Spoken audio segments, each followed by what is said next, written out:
Using a Python library for deep neural networks, DNN, to analyze sales data is a common application in the business world.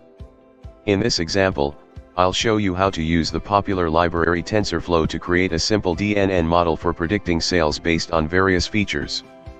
Please note that this is a simplified illustration, and in a real-world scenario, you would need more complex data and a more sophisticated model.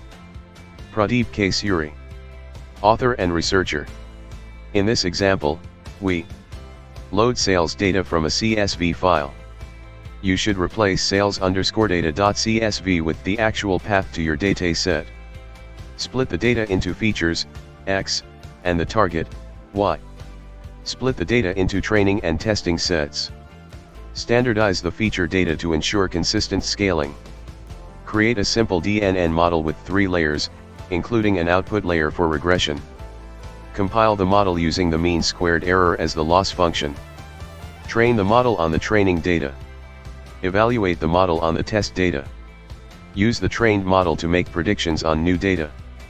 This is a basic example of using a DNN for a sales prediction task.